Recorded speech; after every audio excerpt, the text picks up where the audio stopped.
One, and we are recording with my buddy Dominic Bruno and Mr. Gabe Eltaeb, who's been on here once or twice before. Went on with Altman, and you guys can find the link to Big Man Comics in the description. It is Saturday, January 10th, 2026 at 12:09 p.m. Eastern Time. You can find all of the links to all of Gabe's stuff, but for anybody that doesn't know, your background in current life in comics as well as Donnie's background in Hollywood, and both of you coming from the place of satanic propaganda towards children is no bueno, which is unfortunately a rare opinion nowadays. I thought it would be kind of cool to mix these two chemicals together, and you guys are getting a peek behind the curtain. That's about as much preparation as I do for multiple guest shows. I go, they All might right. be interesting together, and then I throw it in there. But Dominic's been on here like 50 times. Gabe's only been on here once, so I'm going to hand it to you, Gabe. Could you introduce yourself real quick to everybody? Yeah, I'm Gabe Eltaeb. I'm the publisher, writer, artist, colorist, letterer, print production guy for Big Man Comics. Have been a professional illustrator and writer for 25, 26 years. I worked on some little things you heard of like Star Wars and Justice League, Superman, Batman, Green Lantern, Wonder Woman, Spider-Man, Black Panther. I'm a comic book artist forever and writer and award-winning stuff, the highest awards in the business. Books I've worked on have been nominated 3 times and won twice. So I love doing this. I've wanted to do it since I was a little kid. And I quit working for DC Comics because I didn't like the way they were going so woke and started my own company, Big Man Comics. And I write and draw stuff. I hire some friends to draw things too. And we're doing really good. We're doing really good. I did my own superhero book, Truth, Justice, American Way. I did a sci-fi book called Empyrean. I did a awesome like Indiana Jones, James Bond, like Man of Adventure. Dean Cain, All-American Lawman, the guy that used to play Superman. He's a good friend of mine. We created that character. And my latest book on January 20th is The Unstoppable Tyrus. I wrote this one and drew this one. It's like if you love Incredible Hulk, Ninja Turtles, stuff like that, but a little bit of Indiana Jones and Legend of Zelda, ancient prophecies and temples and stuff like that. Gorgeously illustrated and just a lot of fun there. To me, as an illustrator, like of course the art has to be top notch, but the writing has to be very important. Some comics, the art is like beautiful, and then the writing leaves something to be desired, you know. And I don't do that. The writing to me and the art are one in the same. I'll finish up here. This is very inside baseball, but in comics, in our community of comic book creators, there's always this debate: is the story more important or the art more important? And that is a fundamental misunderstanding of comics. Story and art are the same thing in comics. You Hmm. are telling the story with pictures. So to me, it's that entertainment you loved from the 80s. That's the stuff I'm offering to you. But it's good for everyone. It's for adults, but you can hand it to an 8-year-old and there's not going to be any filth or any weird surprises. So that's me. That's what I'm doing. Bigmancomics.com. That's where you can find everything I'm doing. And the links to all your stuff are in the description. But that's kind of what I wanted to bring you guys on for is you talking about that last time, that was like how easily receptive our minds are to these things. We Mm-hmm. like it. It's bookmarked. It's the whole arc, the hero's journey, the blah blah blah. What happens is though is what is currently going on, what has been going on for a long time, are slipping in things that, as you just said, it's very simply not suitable for children. It's Right. just, you're an adult, do whatever you want. What's not okay is when these things are, and by the way, very quietly and subtly, which implies in nefarious intent, putting these things in there Right. that are best case brain rot, worst case evil anti-human messages. Yeah. It's perversion. Totally. Yeah. Donnie, I'll let you jump in here. Um, Gabe, the thing that I find so interesting about comics is, um, from an archetypal point of view, you guys have to boil things down to like kind of make, their core essence. I read a book a long time ago called Understanding Comics, and I Yeah. By thought, Scott McCloud. yep, yeah, Yeah. love that book. And the thing that I really took away from it was he made this point that when you simplify, like if you start with a photo of a human face and then you want to draw it, it is in one sense, it's a lower resolution image and you lose a ton of detail. But what you miss is, oh no, you had to choose exactly which details mattered the Right. most, It's a right? And signal to noise ratio. yeah, it's a noise reduction Yeah. mechanism. And I Yeah. think that, speaking as a live action Hollywood guy, where we went astray was CGI. because all of a sudden you can do anything. And if Hmm. you can do anything, you end up doing nothing. When you have no limits on the execution of a vision, your vision's going to be garbage. It's always these strange limits that require you to do the best storytelling. Like classic cases, Jaws, where the big animatronic shark broke. And Jaws, if the animatronic shark had worked, Jaws would have been a slasher movie of people getting Right. eaten by an animatronic shark. The animatronic shark didn't work, and so it became a horror movie with a fin going through the water, and your brain now has to conjure the shark. Oh yeah. And so you guys do that on that, like that's the core, I think, from my point of view of what you guys do. And I just think that is really interesting. Well, yes, the constraint is what makes you boil it down, to sum it up. Shakespeare said, brevity is the soul of wit. Shakespeare did not say, hey, try to keep it short and don't have too many details because details can be distracting and then it's really hard to make a point. And then the idea in your head is really hard to get in the other person's head. He could have said that, but it would have lost its message. Brevity is the soul of wit. When you draw Ironically, Bugs Bunny, there's like 20 lines and there's nowhere to hide. You get the lines right or it's not Bugs Bunny. When I'm writing dialogue, when I'm writing a character arc and all that, you get it right and you get out. It's show, don't tell. I don't need to show everyone my education and every word in the vocabulary, the lexicon, all the big words. What's the point? What am I saying? What am I doing here? And you actually get more depth. You get a better product when you simplify. And when you're young, I'll tell you this, as someone that draws, when you're young, you become obsessed with detail. Every nut, bolt, rivet, every eyelash, every striation of every muscle. That's insecurity and external validation seeking on the part of the young artist. Oh, look, everyone, how technically proficient I am. But you're losing the whole. You're not letting the big shape win. And here's why letting the big shape win is so important for storytelling and messaging of any type. The human mind, your audience, will fill in the gaps if you just give them the right structure of those few pieces. And the gaps that they fill in with the subconscious are perfectly filled in 100% of the time by 100% of the audience. What you don't say, what you don't do, if it has a relationship properly with what you do, it's perfect. It's perfection. It's that feeling of when that mystery box in Pulp Fiction, the briefcase with the golden light coming out of it. You know this? But they never tell you what's in it. If they ever said or showed, or Quentin Tarantino said in some interview what was in it, it would ruin it. It really would, because the way your imagination fills it in is perfection. I do that in my writing. It's called, J.J. Abrams talked about it. It's called the mystery box, where you allude to things and you leave enough structure, enough scaffolding for the audience's mind to fill it in with perfection. In the first Star Wars, Obi-Wan Kenobi says to Luke Skywalker, I fought with your father in the Clone Wars. That's so much better than the 3 or 4 seasons of the Clone Wars show.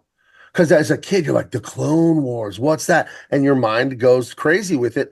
And that crazy imagination feels perfect emotionally.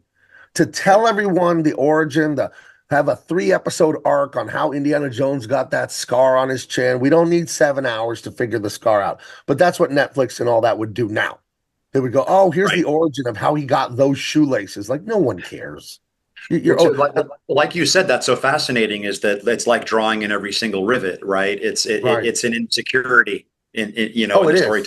I know it because I felt it. As a 13-year-old, I was really like external validation seeking with my art. Now I believe what Rick Rubin, the great music producer, says. Make it for yourself. I make this art for me because I like it. I like what I wrote. I like what I draw. And then the audience happens to like it because I'm really good at this, because I've been doing it for 40 years. And Stanley, Yeah. I write comics I want to read. Why in the hell would I be involved in a production that I would like? Why would I make a movie I wouldn't watch? Why would I make a comic that I wouldn't read? Why would I cook food that I wouldn't eat? That's weird. It doesn't make sense to me. To me, on the breaking the wall that's also why I do the podcast the way I do. I'm like, I wouldn't want it any other way. Like I like that we're coming into this, and what are the show? There are no show notes. We have no idea. We're all kind of just us three at the beginning of the show. You're just kind of hopping off the diving board, being like, I don't know what's down there, and just kind of let it run its way. And somebody said that about Willy Wonka. They go, the thing about Willy Wonka is you don't know his background. You don't know why he's obsessed with chocolate. You don't know where did he get the money. What is this? What is going on? Who are the Oompa Loompas? do kids Right. often die here? Like, that's what makes Willy Wonka so like it's dark. I'm looking up a quote. Give me 1 second, you two. You're good, Dominic. Fill the space. It, it's dark, and also every member of the audience has their own answers to that question, none of which may overlap with each other, right? Yeah. And so, in one sense, what makes something great is that a million person audience all has their own version of that great story, right? There's what you were shown, but then what you all plugged in, Right. like that, like, and that is not accidental. Like you said, it's the purposefully not filling in all the gaps and telling you all the little bits of detail. Those are as much, what's not seen is as much of a creative choice is as what is seen. Oh yeah, it's the negative space in my drawing Yeah. is 100% as important as the positive space. That's called composition. And composition in a drawing is when you squint your eyes, what are the big shapes? It's not a man and a vehicle and a background, it's an L, and it leads your eye across the page or across the movie screen.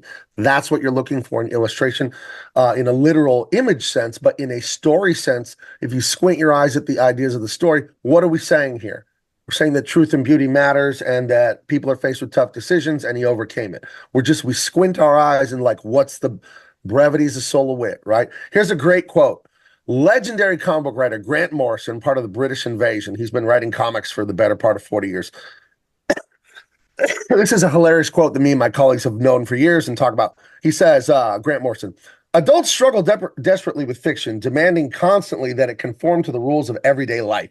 Adults foolishly demand to know how Superman can possibly fly, or how Batman can possibly run a multi-billion-dollar business empire during the day and fight crime at night, when the answer is obvious even to the smallest child, because it's not real.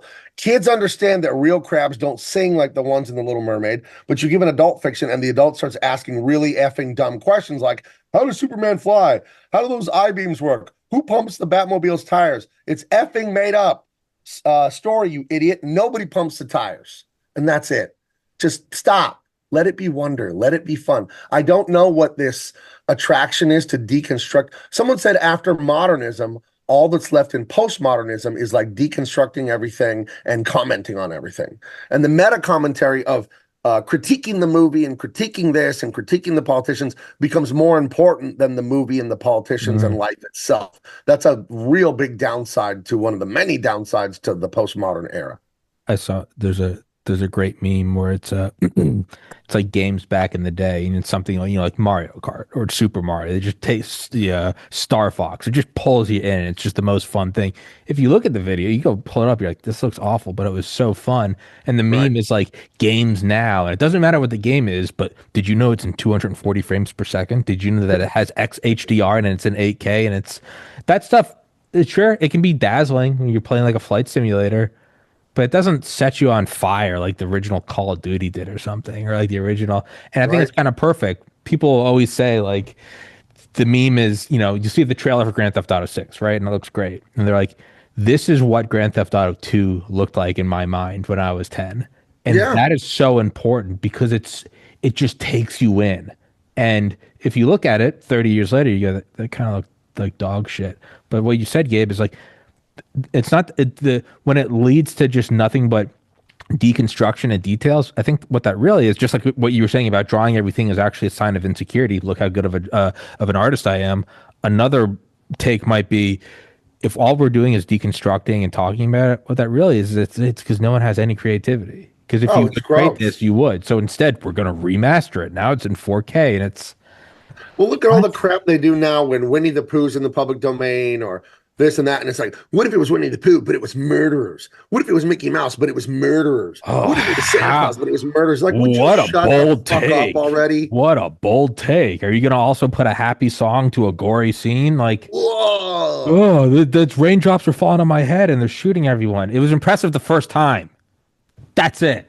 I say it's lame the first time. I hate that stuff because it's so crass and hateful and devoid of any skill. You're right. What if it was something good, but really it was perverted? What if the devil was the good guy and the good guys were the bad guys? Like, dude, I was 12 once too. Like, goodness. Yeah. But let me give you a counter, the death though. of creativity, Let me give you the first guy that I can think of who did that and did it really well is Stanley Kubrick at the end of Full Metal Jacket when they're singing the theme to the Mickey Mouse Club, Mickey, right? yeah, And the city's MOU. on fire in the background. He pulled that off, but I would argue that almost everyone who's done it since But it's But been even that was a very but he wasn't soft version lying. of He it. was telling the no, truth yeah, he was about telling a the truth. war.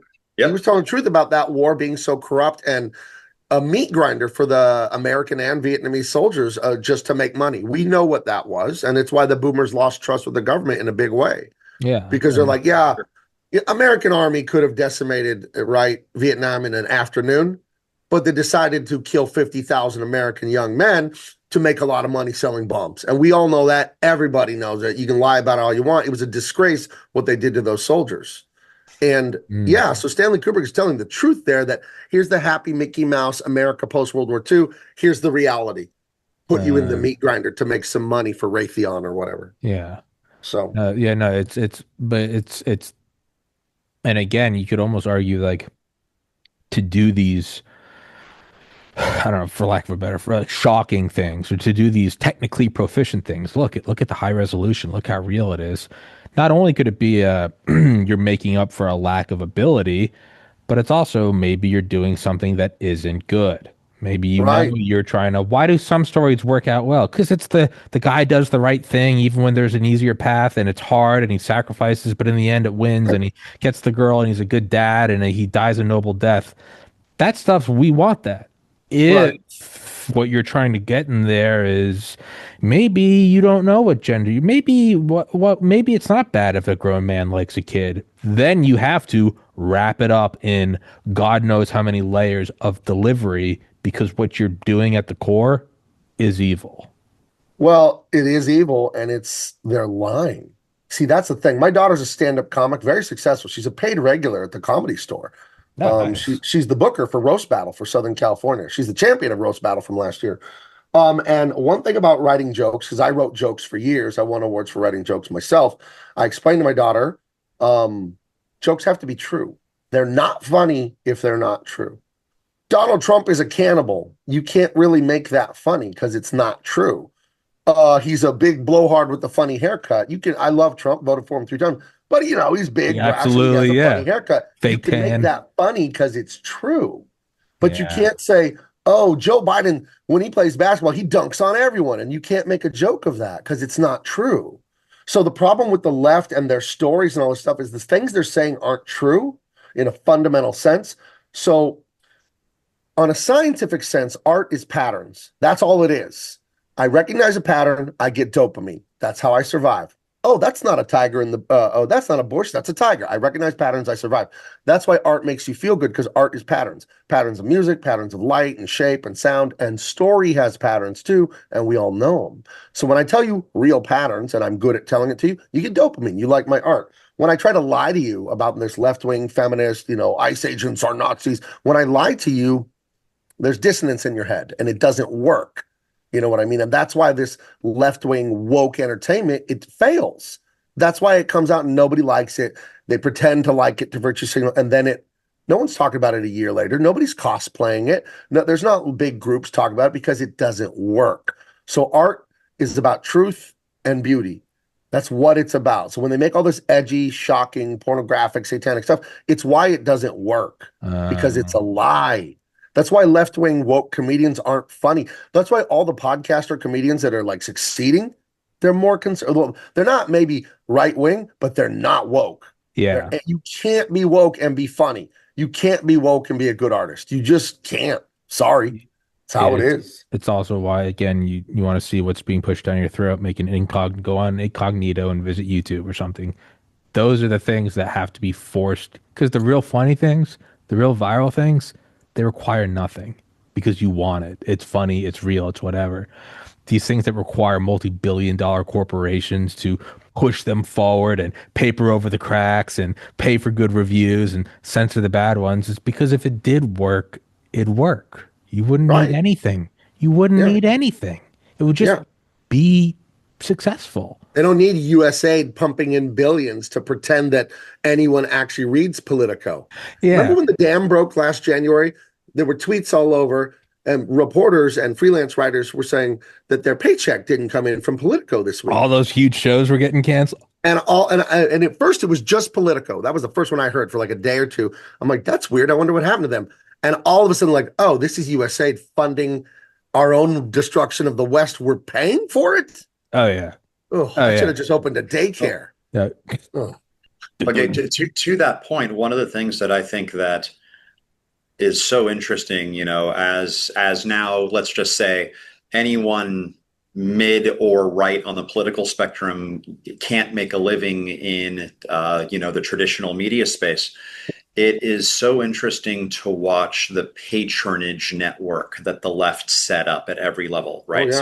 So like you said, USAID was funding God knows what. You would go to a protest and your legal bills are paid for. Mm. You worked at, you worked at Politico, and then you worked on someone's campaign, and then you worked at a think tank, right? Like, for all of the faults of the left, they built and they took over the patronage networks. And that, I think, is something really, really important, because when it comes to art, like, good on you for doing this whole project on your own. But you strike me as a fairly unique individual where you're both highly conscientious and highly open. And that's a rare combination. There's a lot of artists who can create good art, but require the patronage system of, Yeah. marketing and legal, et cetera, et cetera. It's hard to do all of that on your own as a fully independent artist. And I think that one of the things that we really we need people on the right with money to step up and fill in those patronage networks that used to exist, because we Right. used to have access to them, and now we Yeah, don't. we did. I'm friends with Matthew Marjan. He was an actor for many years. He got canceled. He was in Rambo, Resident Evil, Transformers. He was a heartthrob on Coronation Street in Britain before he moved over here back in the late 90s. And he's a father, lives in Texas, has 9 kids, doesn't really act much anymore because they canceled him because he's to the right of Mao Tse-tung. And he's always lamenting that. Where's the patronage network? Where's the patronage network? And I feel sorry for him because he's an actor. He can't do this in the internet age the way I can. I'm a comic book writer, artist, and all that. The budget to make this is in the tens of thousands of dollars to make one of these. The budget you give me $50,000, $60,000, try and make a movie, you can't do it. You can make a short, you can make like a 4-minute thing or 10-minute thing, maybe, but it's so expensive. But I would say this to my actor friends, and I don't know what I'm talking about here. This is just the only advice I could give. AI. People are going to frown on you for using AI. If it's all you have as an actor, see, I don't need AI. I know how to draw. I have this drawing right now. I'll go grab it and show it to you in a second. But if you're an actor, maybe just AI. I don't know. You need backgrounds, you need spaceship. Just do it. Just use it, dude. Let them criticize you for it, because the point is your message. Mm. You know what I mean? And if they have to do it because they can't, because where is my friend Matthew Marshall going to get $10 million? Well, the alternative is if you don't use it, you're going to put out nothing. Right. Yeah, you could do nothing, or you could get criticized for making a movie with AI. Okay, I know what I would pick if I was an actor. Let me grab something. Yeah. No, that's a that is a brilliant point in what you're talking about, Donnie. Is it's which can there it is. There it is. So this pencil drawing here gets scanned in, and then I ink it in my iPad, and then we color it in Adobe Photoshop. I drew this one and inked it and colored it. So, but there's 128-page graphic novel. These will be coming out January 20th. But I can do that way cheaper than my buddy Matthew can just make his own movie.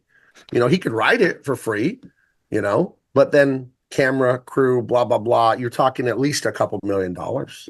And then it has to make a profit to make another one, right? So I don't know the solution for actors, but I feel sorry for them. It sucks. Sure. One thing I always think about, and it might just be an excuse for my own lazy. I have to be very honest with myself about how much of it is an excuse, but part of me does believe that my show has grown very slowly over 6 years. It's paying all my bills and the revenue's going up, and that's great. But part of me believes, aside from the fact I don't want to do it because I'm lazy, is by not having a network, a patronage network, I have to make it the best possible thing on its own because that's the only thing it doesn't have a network. It doesn't, to put it in a maybe a bad example is like, hey, if you really want to be a virus and you really want to go over the world and you can't count on, being sprayed in airports, you got to be the most virulent thing ever because you're only going to get one chance to hop from, a bush in the Amazon to some human. That's kind of how I've, and it doesn't, what you said about like actors is absolutely is not applicable to everything. It can't be. But other things I look at, like, it'll work when I crack the magic code. That also could be ignorance, but I feel like to a degree, you could take the lack of patronage as a, if you wanted to, you could say it's a blessing. I have to become even better. Now, again, it doesn't apply to everything because, like you said, movies just very simply, it requires more. But do you think there's any truth to that at all, or is that just me just rationalizing my own lack of a network? No, I think there's a ton of truth to it. And, if you want to look at this whole thing from an evolutionary point of view, all of the food got sucked out of our ecosystem, right? And so the question is that can your organism survive on the remaining calories? And if you can, then you get to survive until the environment changes. And all of a sudden, you survived a bottleneck, right? And now there's all of a sudden going to be all these new opportunities as that bottleneck reopens. And so, some forms of media will survive the bottleneck and some won't. And that's a selection event. Mm. And I don't think any of us know what forms of media will exist or be popular on the other side of this selection event. Don't forget that most small towns in America in the early 1900s had opera houses. My grandma went to Right. Juilliard to be an opera singer because going to the opera was middle class entertainment. And there was a market for hundreds, if not thousands, of opera singers. And then one day there wasn't. Right. And, and so will movies be the culturally dominant art form of the second half of the 21st century? Question mark. Big question mark. It's starting to look like not, and I It looks hate it. like I not. used to love to go to the movies, maybe once a week, at least like twice a month. Yep, me And too. and because of the culture war that got ramped up when the left just totally went insane because of Trump, I can't help but feel like all of those actors, writers, and directors hate me. So then out of like resentment, I'm like, I want to give you money and go to your effing theater. And then all your stuff is all weird and like you tripled down on woke now. There's no, Yep. my wife's like, hey, you want to go? I have free movie tickets just sitting in my wallet for like 2 months now. No, since August. I have free movie tickets since August. I'm like, there's nothing to see. Yeah, I nothing went to and see. saw Frankenstein out of curiosity, like in November. It was fine. It was beautiful. Del Toro does such beautiful visuals. It was fine, And then before that, I saw the 30th anniversary of Ninja Turtles in August. I mean, I've been to the movies like 3 times last year. And I even hate those, that there's nothing to watch. Going to e- and it pisses me off because I'm as American as it gets. You're not going to find a more patriotic person than me. Comic books were created in America.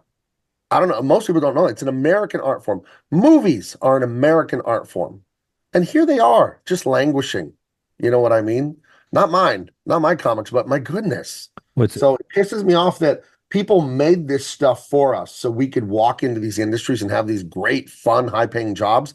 And then the current custodians at Marvel and DC just screwing up with the wokeness. Just, so. Oh, Gabe, you see, there was this goose and it laid these golden eggs. Oh, And then one day they decided to cut the goose open so they could right. get more eggs at once. they tried to they no they decided to gender change it and everyone's like, Gender what are you changed Well, the doing? goose. Like, what are you?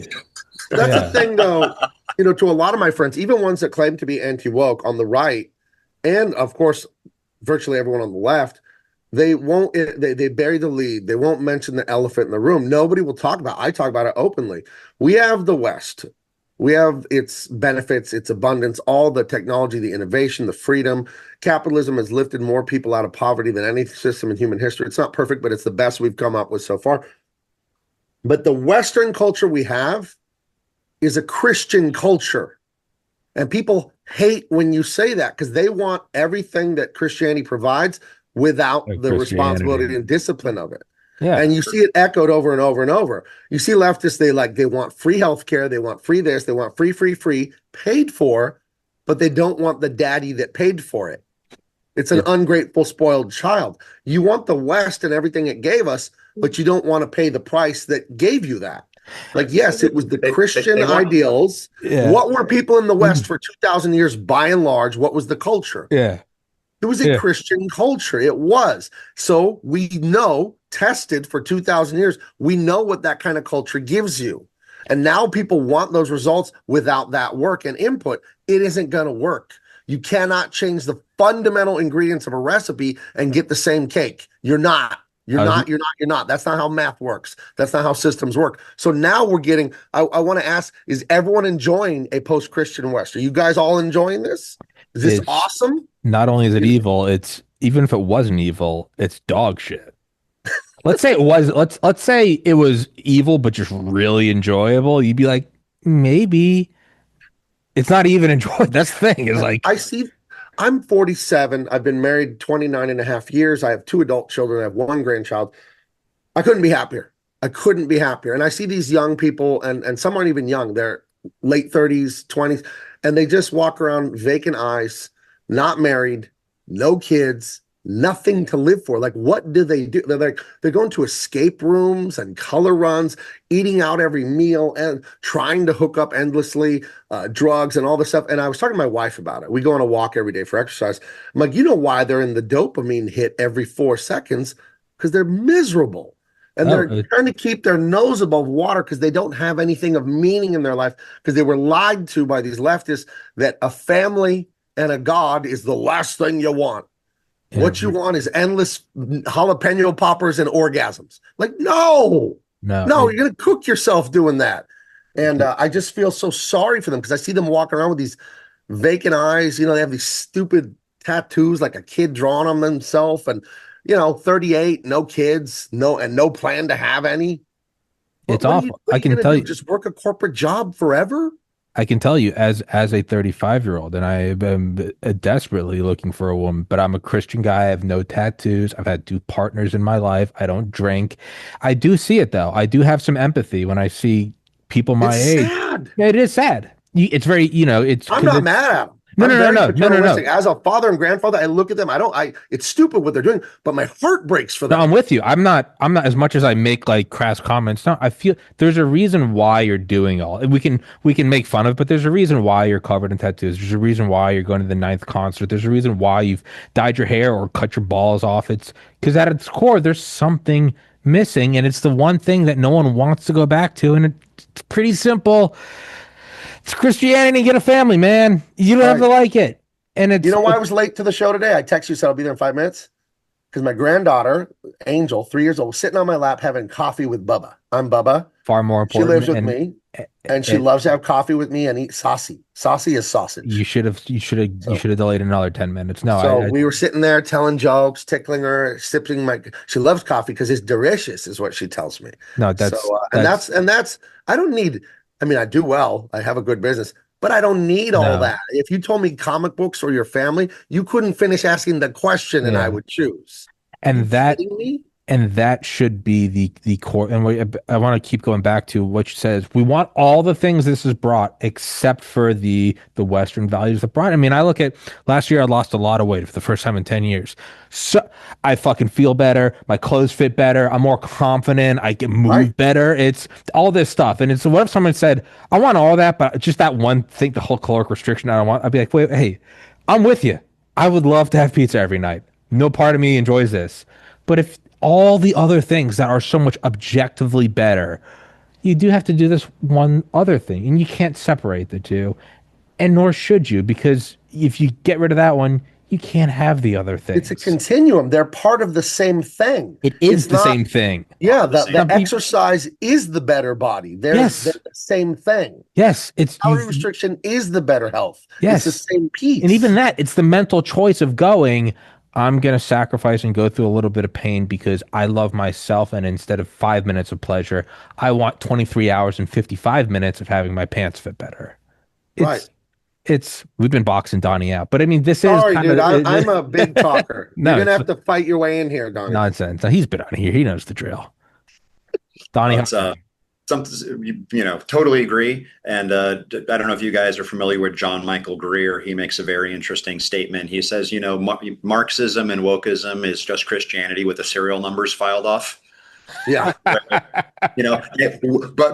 absent the savior, absent the father figure, right? Like Right. you say, and so it has all of the same critiques, but is missing, it's missing the humility that says we just aren't that smart, and that tradition are solutions to problems you forgot you had. Right. Well, Which is yeah, I would a agree with you a quote I love. that far left ideology is if it was Christianity, but I was God. or if the I state put was God. myself as God. And Yeah, I remember there was this guy in the book of Genesis who thought that. This one angel named Lucifer, who said he wouldn't bow and he should be praised instead. And I look at leftism and it's like, oh, it's Satanism. And I don't say that to be mean or edgy, but it really is. It's a worship of self, Pride comes before your the fall. truth, pleasure at all costs, F everyone else. It is making yourself God. That's No, and that's what it actually is. no, and that's actually a great point because in a way, the devil did succeed. He got his empire, he got his army, but Yeah. it's literal hell. So it's like you can even have your hierarchy and everything. It's the worst thing ever. So even if you succeed, you're the king of hell. Right. Well, that's in Dante, right? The line is, it's better to rule in hell than serve in heaven. That comes out of And the that's devil's really the core of it all, in though, is Dante. Yeah. to rule versus to serve. You can cut out every other line, to rule Mhm. versus to serve, to So have some humility, to go, maybe we don't have all the answers, and maybe we all kind of fuck up. But if we can love each other like Christ has loved you, maybe we'll keep moving forward. Well, he said, if you love your neighbor as yourself, you fulfilled all of my law. Yeah. So every scenario you approach, you go, well, if I were Tommy and he was me, what would I really want him to do to me? Would I want him to tell me it's okay to do heroin and pat me on the back? Or would I want him to grab me by the collar and knock it out of my hand and say, hey, kill yourself with this shit? That's why the nicey nice stuff from the feminized left is like, oh, you don't want to hurt anyone's feelings for their horrible, deadly choices. Yes, I do. Yes, I do. If a toddler's running around my house with a pair of scissors, I will snatch the scissors out of their hand. I don't care if the kid starts screaming and crying. I'm not going to let them kill themselves. And that is love. You know what is hatred?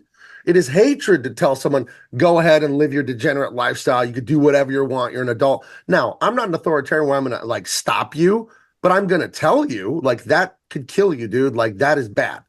Well, That is horrible for you. no, and this is an important. This isn't a whole. I don't drink anymore, but I totally get the people that want to go ahead, go for it, whatever. You do whatever you want. But this is why again, as much as I make, kind of glancing blows and insults at trannies, and the way I really look at it is they have a suicide percentage that dwarfs even that of veterans. And as somebody who lost an older brother to suicide 12 years ago, and I look at really the last 2 years, so I feel like I've finally kind of got back up to okay, every day doesn't hurt anymore. When I look at things like the suicide rate of people that transition, no part of me is saying, hey, if you feel that you're that way or this way, I don't know, you go live your life.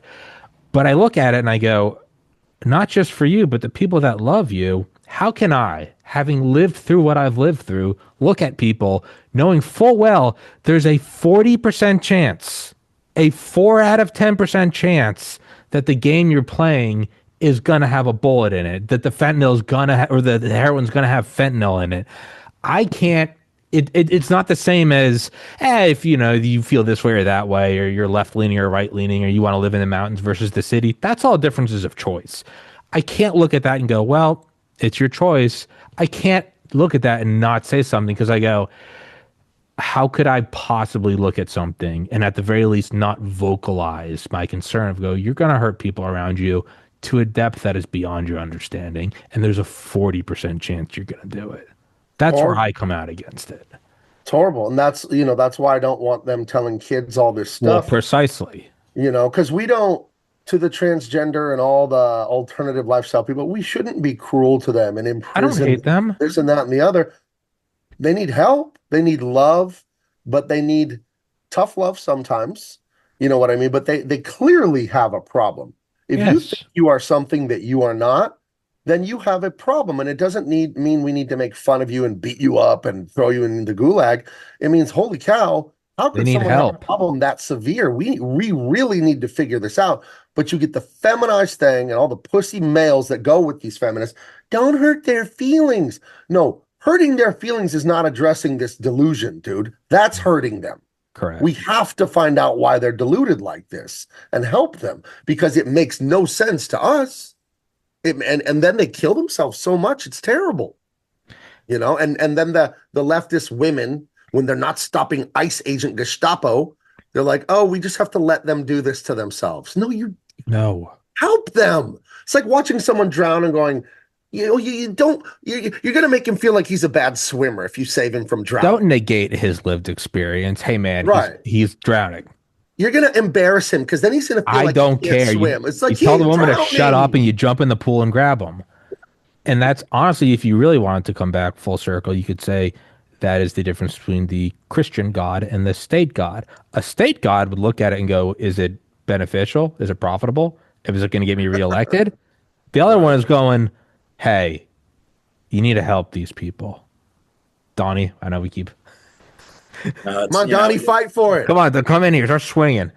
So, Tommy, to your point, there's a reason why on the seal of the United States, there's the pyramid with the section that's removed, right? It's the idea that something needs to be superordinate and outside of the materialist hierarchy system, right? Because if you put something worldly in that spot, you will treat it like a religion, right? Whether it's climate change, whether it's wokeness, whatever, there is whatever you want to call it. If you want to call it a God-shaped hole, if you want to call it a divine wiring, there is a place in the human mind, soul, whatever, where something superordinate needs to go. And don't put something worldly in that spot or you're going to have real serious problems. Absolutely. I like that. Yeah, absolutely. Well, yeah, I think it's sad, and I think it's men's fault to a degree. I think Adam's sin. Remember, Eve, Eve and him. They have the apple, the tree of knowledge of good and evil, and God's like, "What are you doing?" And Adam's like, "Hey, whoa, you gave me this woman." Adam instantly throws Eve under the bus, which is hilarious. But I look at the West, and it's like women are the reactive gender. They don't do anything. We do things to them, and then things happen. Women don't get pregnant. We make them pregnant, right? They don't kill the animal and make dinner. We kill the animal, bring them the meat. They make the dinner. They react to everything we do. So I see these far left, out of control women. The poor woman that was shot the other day. I think I'm no lawyer. I'm no ICE agent. That looked like a justified thing to me. If you try and hit someone with the car, they can't read your mind, dude. All that ICE guy knows is she's trying to run him over. And he defended himself, and it's a tragedy for everyone involved. But how did she get so twisted and mentally crazy like that? And it's because post-World War II, and really the last 100 years of Bolshevik communism bullshit, it's an attack on the father, which is Satan's primary vector of attack always. And it's an attack on the father. Archie Bunker, Al Bundy, Homer Simpson, all that stuff. Going back to what I said earlier about the patterns and the negative spaces, when I'm a really good actor, writer, comic book creator, singer, whatever entertainer I am, I'm creating patterns. And the better I am at acting or writing or drawing or whatever, the better my patterns are. The more dopamine you get, the better quality my art is, the more your subconscious believes it. If I make Married with Children really funny and Homer Simpson really funny and Archie Bunker really funny, and they are, but they're awful for you. Because what they're telling you is dad is a fucking buffoon. He doesn't know what he's talking about. Do what you want. Do what feels good. That's the message of those things, hammering people's psyche for decades. And then faith, the Bible says, faith without works is dead.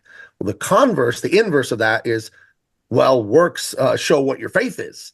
You will act on what you believe, whether it's true or not. So if I believe, and we as a society get brainwashed about this horrible father, don't listen to him. If we do that for decades, we're going to make laws against men. Hmm. We're going to pathologize just masculinity. Can you imagine there's a phrase, toxic masculinity, in the lexicon?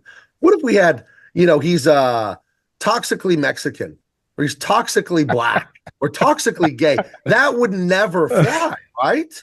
But you Yeah. could just say being a man is just wrong. And then you tell people Yeah. that for decades, you raise boys that way. So then men back out. Men are like, fine, you don't want me. You're going to I don't disrespect want me. You're not going to honor what I do. Okay. Message received. So then you have fatherless people for decades. Sorry, I'm ranting here, but this is my no, passion. no, no. This is my, I always talk about this very thing. When you take fathers out of the equation for the development of human beings, boys and girls, what happens to them is they become external validation seeking people the rest of their lives until they learn to fix it. Father validates you when you're little, throws you the ball, you drop it, throws you the ball, you drop it, and then you catch it. And he's like, good job, good job. And father holds you to a standard. Mother doesn't do it. She can't, it's not her job. And it's not a flaw of women, it's not their job. It's not my job to breastfeed. It's not their job to validate. Father says, hey, come on, Tommy, we're better than that, Donnie. We're better than that, Tommy. And you like, you're right. And then you pass father's fire. You go through the test and you come out the other side, a man or a woman, a young man or a young woman. And then you don't go out and virtue signal as an adult. Because I am self-assured and secure in who I am, because dad ran me through the trials and I proved it to myself and I proved it to him. I don't need to lie to get plaudits. I don't need to do that as an adult. I don't need to say it's okay to read transgender story hour to kids. I don't need to pretend that I agree with that so nobody will cancel me. I'll just stand up and say the truth and fearlessly because dad validated me when I was little. So we've taken dad out of the equation for 50, 70 years. That's why you have so many of these left-wing people that need to act.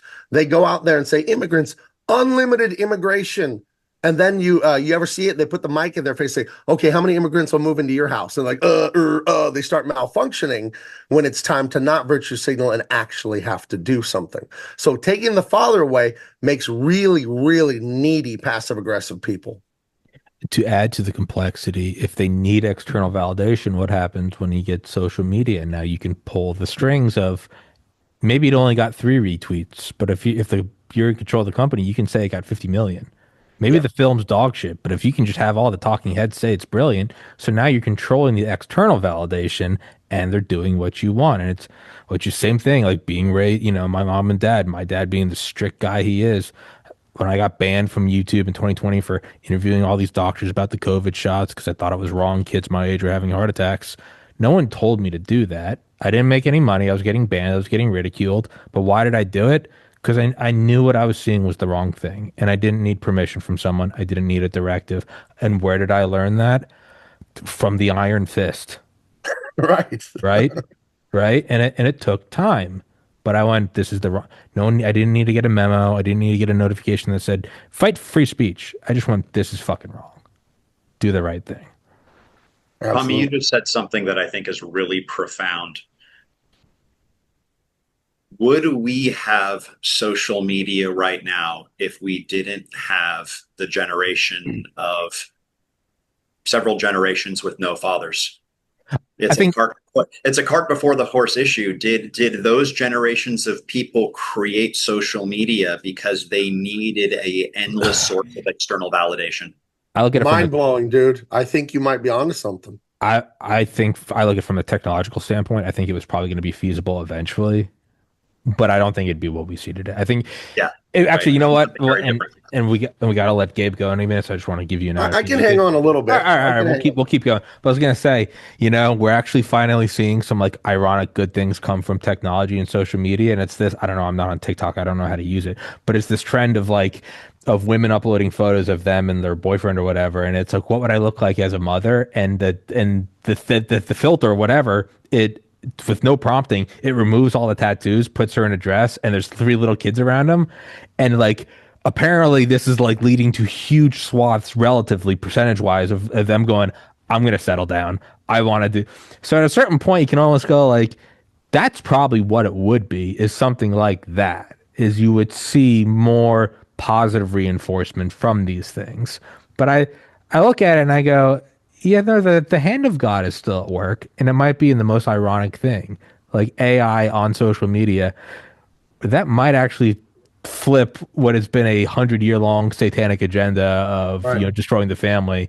They're calling it the factory reset. These women see it, and they're like, I want kids. Well, I couldn't imagine being a woman because I'm not one. And there are studies that show that the way that we interpret reality and experience Yeah. reality and think, men and women, it almost doesn't overlap. That's Wow. fascinating to me, how different our brains are, how different our consciousness is than women. But I couldn't imagine being designed to have and nurture children and then just saying, yeah, not interested. Yeah. That's insane. That's like a man not wanting to be physical. Like I have, and we all do because we're men. We're built with big shoulders. We have, the hunter vision, the eyes. We have faster reaction times. We just like being physical and hitting things. And you guys know, It's the I'm a best. homeowner. If you're homeowners, you fix the sink. It's the You best. build. I built the fence. I fixed a clogged drain. I put in a garbage disposal. That's how it feels afterwards, right? Because Yeah. I'm built that way. Yeah. I'm built to like accomplish. You know what I mean? So like we got women on birth control, endless sex with no children coming out of it, and then we're like, why are they losing their minds? It's like a Well, zoo animal. You know how depressed those animals. And I'm for the zoo. I'm not a weird animal rights like get rid of the zoo because the zoo on balance does very good for the science and health of animals in general. But the actual animals in the zoo, they don't look too happy. They're just in their little concrete fake jungle, stuck in 300 square feet, and they're just like, okay, bring me the bucket of food. And that's how I feel about so many of the millennial and younger. Is they're in this prison of not no God, no family, no nothing, and they're just like, okay, what and another they've concert or they've some been more told their weed, instincts are wrong. some more porn, maybe. I don't know. Can I watch another streaming show? And it's just horrible for them. It's horrible. They're get married, have kids. My wife makes sourdough bread and she pickles things and dehydrates things, and she's just such a mother. She's just such a mother and a grandmother, and she wasn't raised on media. And I think that's a big difference for me. It's ironic that I work for the entertainment companies and own my own now. I wasn't allowed to watch anything growing up. I was not allowed to watch movies, listen to worldly music. We didn't do any of that. We listened to Christian music, and we had like 10 VHS cassettes of the OG Star Wars, Indiana Jones, and like the Blues Brothers. Like I was not allowed. All the movies. I do a movie review show on Tuesday nights with my buddy. All those 80s, I just saw them now as an adult. Like I watch them now. Like, oh, I never saw that. Like, because my mom's like, that's filth. We're not watching that. We didn't have TV. So I think I didn't get marinated in American pop culture for the first 30 years of my life. So I'm immune to it now. Now I see it and go, oh, yeah, no thanks. So Mm. I don't know. But I feel sorry for them not living in their purpose, as a woman. No, It's sad. it's a sadness. I do feel bad for them, and it's you see it, and not only that is, if you do start to naturally be like, well, I wonder what could change this. You're also told that that's bad. Whatever you do, don't you dare find fulfillment in being a man. Don't you dare. Don't you dare find fulfillment. The best feeling I have is like was the podcast getting to a point where I could afford a second bedroom in my apartment. There you Best go. feeling ever is like when I have family come stay for me. There's nothing cooler than, and like even that at the core is just like that's providing. The most simple example of like you don't need to get a hotel. I have a guest room, and they don't have Isn't to it pay for it. nice? It's dude. I look forward to it like more than most things. I'm like, dude, I love when my aunt and uncle come and the hospital's nearby. They got to go get, some test. They're going to come stay with me instead of the Holiday Inn. That tiny little of like, and they're fine. They can afford a hotel. That tiny little example of like, oh, you can park here is like dopamine, like going off. It's the best feeling. Got to get you that family. We'll get you one of those Filipino brides. Bring her Well, over. no, it'll work. I know I will. Yeah, but I refuse to settle. I don't want some. But no, it's a point. And I remember my mom and we used to roll our eyes and be like, "Mom, shut up." But she used to say that back in the early 2000s. So we weren't allowed to watch South Park or The No, Simpsons never. for language primarily. But the other reason, and I'll give credit to my mom, she said this like pre-Iraq war. She was like, the husband is always a dopey idiot who knows nothing. Right. And I was like, I don't know what's wrong with that. And I look back at it, I'm like, oh, that absolutely is. That's not a side. That is the main. That is the message. That is the bomb inside the bunker Uh-huh. buster. That's what they want. Don't listen to dad. Everything else falls apart after Well, that. if you don't listen to dad, you'll listen to me. And then you'll No, be my little slave and I'll get all my money. Destroy the family and just make plebeians out of everyone. and on a larger, Families are it, undefeated. I have adult children and they're very successful. My daughter, the comedian, my son does commercial real estate. That's not selling homes. That's selling multi-million dollar buildings, properties, and all that. They live at home with me. They don't need to, but we're united. We get together on Mm, financial moves. We do this, we do that. And one of the satanic worship yourself things of Western culture that's come in after World War II is the atomization of the family. I live here. My brother lives here. My mom lives here. My dad, they're divorced, of course. So my dad lives here. Everyone's an individual starting from zero every time. How do you get any political power, any social power if you're all atomized? When we all live together, then we are like Voltron. We form together and work together. And it's like, yeah, I told my kids, don't move out until you're married. Do not move out until you're married. And they live at my house. You're adults. I'm not like, hey, clean your room, make your bed. I don't do any of that. I say, hi, how was work? And then, mm, I leave you alone. Me and my son watch the Broncos football games together. And I think there's this weird American thing like, if you don't move out, you're a baby. And it's like, yeah. why do you want to move out? Really, why do you want to move out and live 2 miles away from me and pay $3,000 a month? You know why people move out? So they can take drugs and have sex. Yeah, so I could do all the things that why do I want to Right, go to college when I'm 19? So right. I can do That's all the why. things You I'm think not I'm doing with mom and dad, drinking, Yeah, you think face I'm down, vomit. Like, right. You think I'm fucking dumb? Like I know why people want to move out. yeah. I'm not that old. Geez. Yeah. 47 years old, my goodness. So I Uh, think moving out is foolish and it's a new thing. Dating is a new no, thing. This is all it, post World War II. It's it's a all new. brand new thing, Gabe, and to an even bigger extent. This is how much things have changed. A household used to be an economically positive unit, and now it's not. Right? Like, if you think about why people immigrated here in the 1800s to start a homestead, the idea that a piece of property that you controlled and the sunlight and rain that fell on it could ultimately produce more than it consumed. Yeah. And now a home is nothing but a bottomless pit that money goes into, whether it's mortgage payments, utilities, gardeners to take away your grass clippings, which could be an economically positive thing, right? And if you go back to the World War II era or the pre-World War II era, home economics used to be a college level course because the economics of the home were a net positive business. And Wow. it used to be that you would have a like something like what you're doing, right? You have a multi-generational family living under a single roof. You know what we If you, did? Oh, go ahead. Sorry. or I was going to say, and only one person needed to engage in the external monetary economy. Yeah. Everyone else was engaged in the household economy. Whether it's you have a cow, you have some chickens, grandma's knitting sweaters for the kids, right? And these all sound kind of trite, but that sweater that grandma knitted is money you didn't need to spend. Yeah. And the entire household economy wasn't taxed.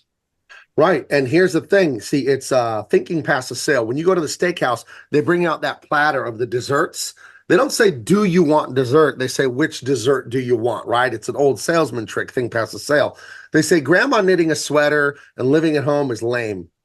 That's thinking past the sale. Is it lame? Or did Hollywood say it was lame long enough to trick you that it's lame so you'll go out and pay an effing rent? You don't, I told my kids, don't, and they don't want to. Thank God we raised them right. We didn't let them be exposed to all the crap. And, with some shit came on the TV. Nope, turn that off. We don't watch that in this house. We don't do that. And to see me walk away from six-figure job at Warner Brothers because I didn't like the wokeness, my kids saw me do that. And I didn't have a backup plan. I was like, I'm not making underage sex Superman books, DC Comics. I'm not doing that. You do that without me. And my kids watched me do it. A career I fought for since I was 12, I decided I wanted to do this. And I just left it like that when it got beyond my moral, what I could withstand morally.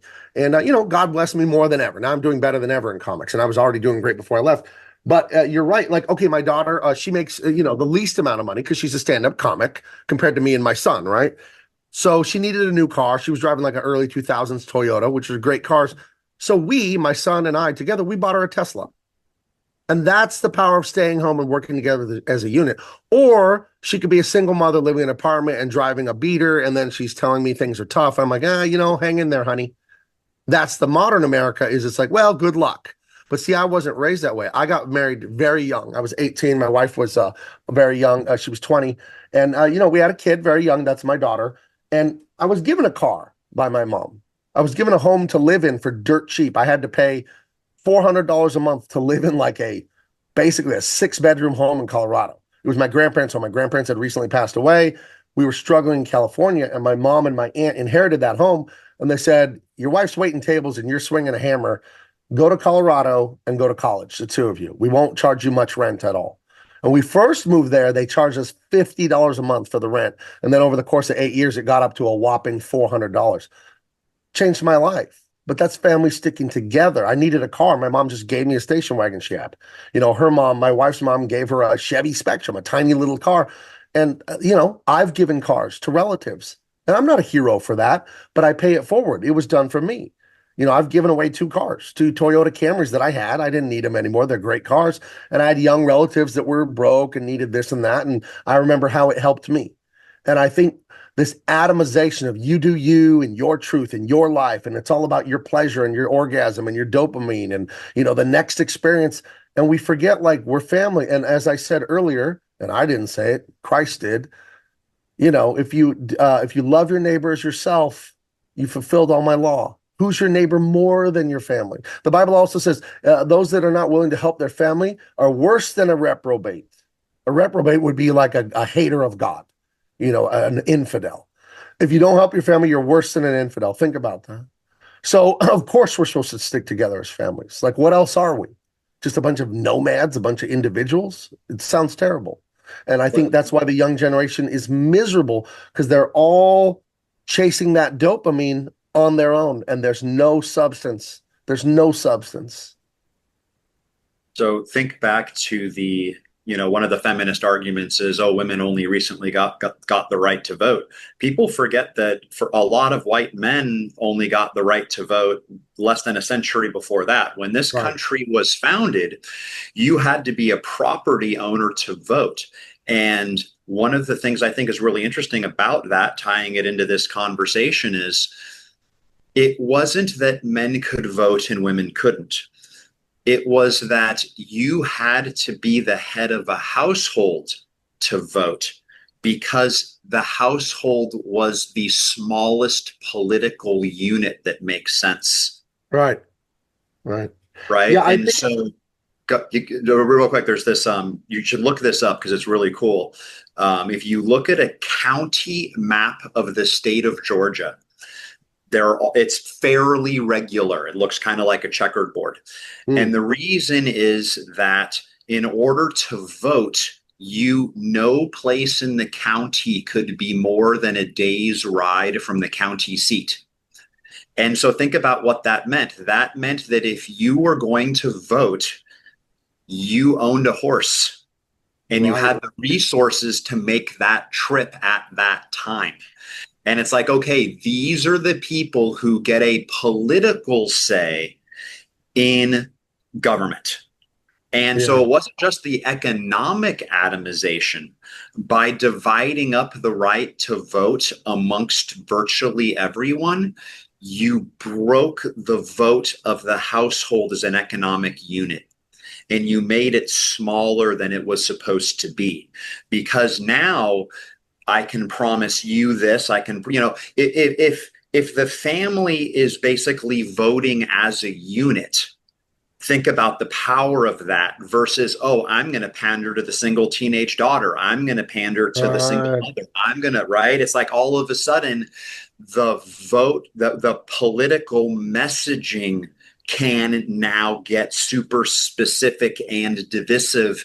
Whereas if the family is voting as a unit, politics can't degrade past that point. But yeah, it's brilliant in its treachery, the divide and conquer there. You get the families to vote against their own interest. Well, someone's got to pick up the money and benefit and the power, and it's always the elites at the top doing the dividing. Yep. That's brilliant in how evil it is. We vote as a unit in this house. I look at the ballot, I read the book, I fill it out. Then I take a picture of my phone. I send it to my wife and kids. I said, "This is how we're voting." And they're like, "All right, Dad." They fill theirs out, they sign them, and then I take them to the thing.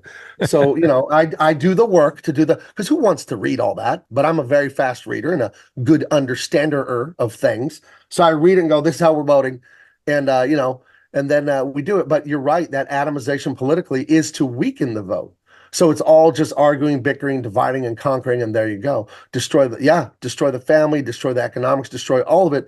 And it is really just to make people a slave class. And again, the Bible, undefeated, never wrong, it says the love of money is the root of all evil. Doesn't say money, it said the love of Love. money, you know. So I was gonna say last comment, and then I gotta hop because I have another show in a bit. all right. Is what you said about the you have to be able to travel in one day, which meant that you had the resources to.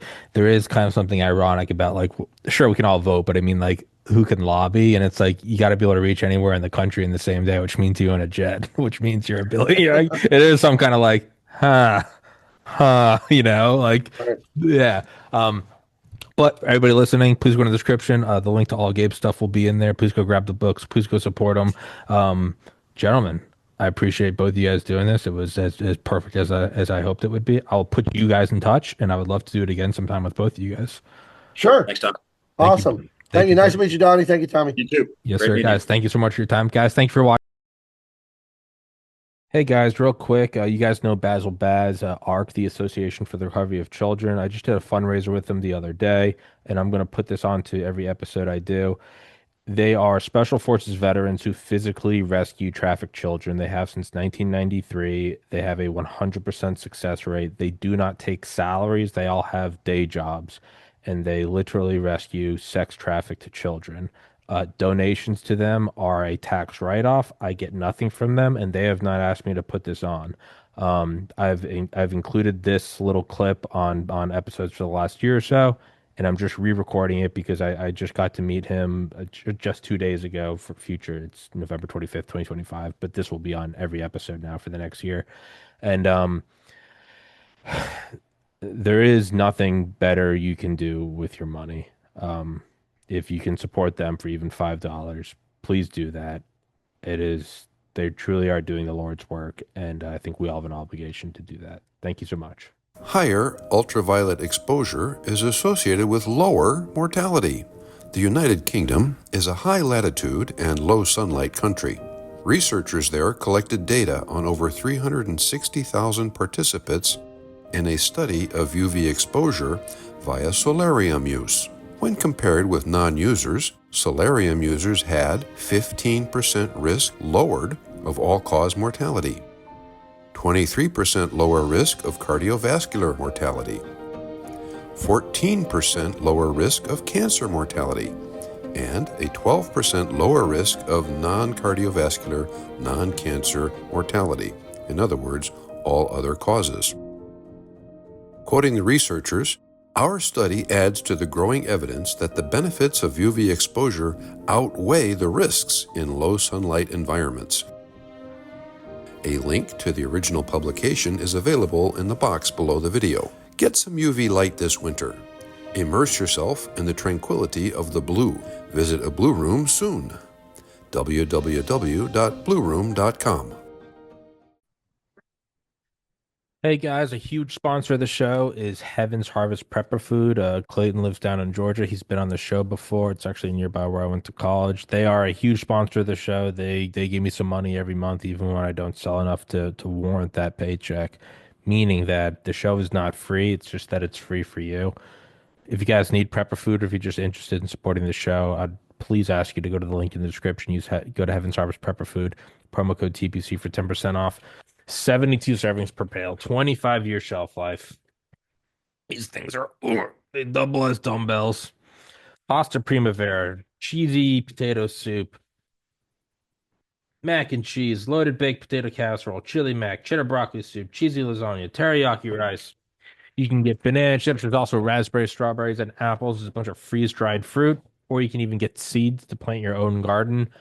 It's not a bad thing to have. It's like gold or ammunition. It's a good thing to have.